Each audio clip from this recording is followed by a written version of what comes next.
Semakin dekatnya hari kiamat, salah satunya ditandai dengan kemunculan Ya'juj dan Ma'juj.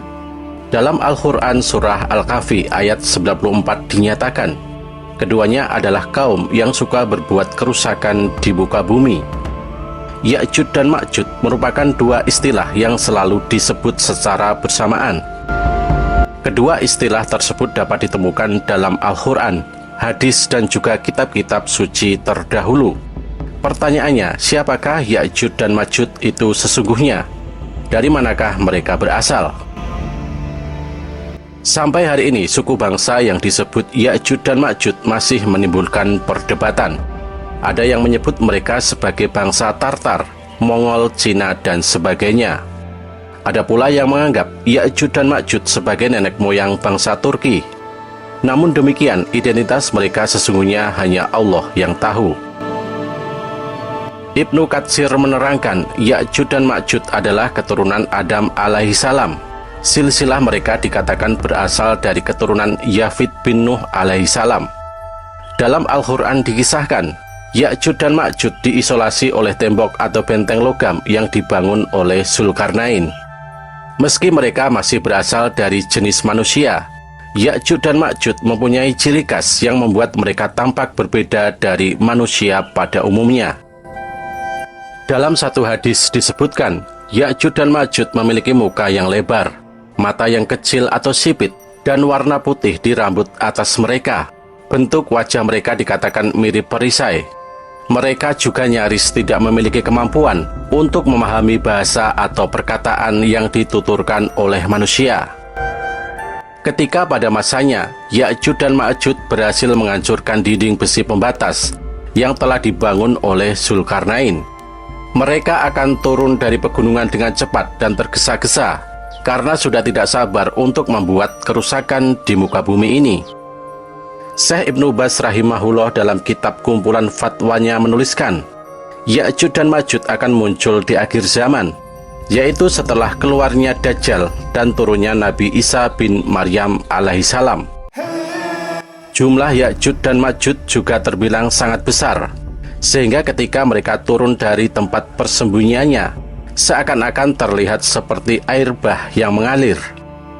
Dalam hadis lain yang diriwayatkan oleh Imam Bukhari diisyaratkan bahwa populasi manusia biasa dibandingkan Ya'juj dan Ma'juj adalah 1:999.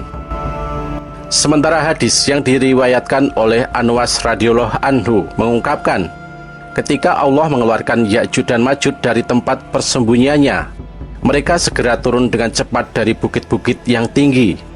Selanjutnya, gerombolan atau barisan pertama dari mereka melewati Danau Tabariyah dan kemudian meminum habis semua air dalam danau tersebut.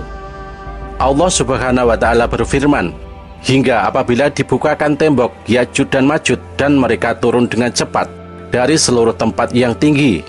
Dan apabila sudah dekat kedatangan janji yang benar atau kiamat, tiba-tiba terbelalaklah mata orang kafir. Mereka berkata, aduhai celakalah kami. Sesungguhnya kami adalah dalam kelalaian mengenai ini. Bahkan kami adalah orang yang zalim. Lepasnya Ya'juj dan Ma'juj dari tempat persembunyian mereka merupakan salah satu tanda semakin dekatnya hari kiamat. Ketika mereka menguasai dunia, tidak ada yang sanggup menghentikan mereka, termasuk kaum muslim yang pada saat itu hidup bersama Nabi Isa alaihissalam. Untuk menghancurkan Ya'juj dan Ma'juj, Allah mengirim sejenis ulat untuk menyerang leher mereka, sehingga menyebabkan mereka binasa. Mayat-mayat mereka lantas bergelimpangan dan bau busuk menyengat. Untuk membersihkan itu semua, Allah lalu mengirim burung-burung untuk mengangkuti mayat-mayat tersebut, serta mengirim hujan untuk membersihkannya. Misteri tentang tempat persembunyian Ya'juj dan Ma'juj hingga kini masih belum terungkap. Upaya menemukan tempat yang dimaksud dalam Al-Quran belum menemukan benang merah. Para ahli baru menduga beberapa tempat yang disinyalir memiliki kemiripan dengan isyarat yang diberikan dalam Al-Quran. Salah satunya adalah Gunung Kasbek yang diduga tempat persembunyian Ya'juj dan Ma'juj. Dalam Al-Quran Surah Al-Kahfi ayat 96 disebutkan, Raja Zulkarnain membangun dinding tinggi untuk membendung kaum perusak Ya'juj dan Ma'juj. Berilah aku potongan-potongan besi, hingga ketika potongan besi itu telah terpasang sama rata dengan kedua puncak gunung itu. Si Zulkarnain berkata, tiuplah api itu. Ketika besi itu sudah menjadi seperti api, dia berkata, berilah aku tembaga yang mendidih agar kutuangkan ke atasnya besi panas itu. Dikutip dari Atlas Islamika, ada banyak versi tentang tembok yang dibangun oleh Raja Zulkarnain untuk menahan Ya'juj dan Ma'juj. Di antaranya tembok besar Cina, gerbang besi di Uzbekistan, serta tembok yang dibuat oleh Alexander di Dagestan. Namun tempat paling mirip berdasarkan penelitian atas petunjuk dalam Al-Quran dan hadis adalah jalur Darial di Gunung Kasbek. Para sejarawan Islam seperti Masidi, Istakri, Hamawi, dan lain-lain mengidentifikasi tembok yang terletak di jalur Darial sebagai tembok Raja Zulkarnain.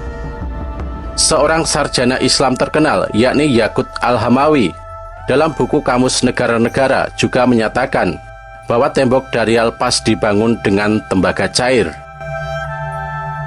Jalur Darial berlokasi di kaki timur Gunung Kasbek, di antara dinding batu vertikal setinggi 1.800 meter atau 5.900 kaki. Jalur tersebut kini melintasi pegunungan Kasbek pada ketinggian hingga 3.000 meter. Jalur Darial secara historis penting sebagai salah satu dari dua penyeberangan pegunungan Kaukasus. Yang lainnya adalah Derben Pass di dekat Laut Kaspia yang dibentengi sekitar tahun 1500 sebelum Masehi. Kaspia dulunya lebih tinggi dan penurunan permukaan air membuka jalur invasi di sekitar gunung yang harus dibentengi. Jika melihat peta keturunan Nabi Nuh, Ma'juj berada di timur laut di atas Laut Kaspia, dan Ya'juj berada di barat laut di atas Laut Hitam. Mereka biasa melakukan perjalanan ke selatan melalui celah antara gunung-gunung besar di Georgia untuk mengganggu masyarakat setempat, yang akhirnya menjadi salah satu kerajaan mereka. Gunung Kasbek sendiri menjulang 5.407 meter di atas permukaan laut, menjadikannya gunung tertinggi di Georgia Timur dan gunung tertinggi ketiga di negara tersebut. Letaknya tepat di perbatasan dengan Rusia, namun paling mudah didaki dari sisi Georgia.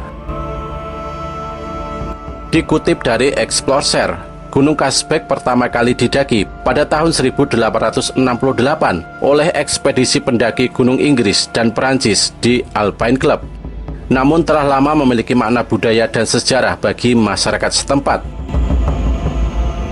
Menurut legenda, Prometheus versi Georgia dirantai ke gunung ini sebagai hukuman karena mencuri api dari para dewa dan kemudian memberikannya kepada manusia. Kini Gunung Kasbek adalah salah satu tujuan wisata paling populer bagi para pendaki di gunung pegunungan Kaukasus. Sebagian besar wisatawan berbondong-bondong mendakinya pada bulan Juni dan bulan Juli.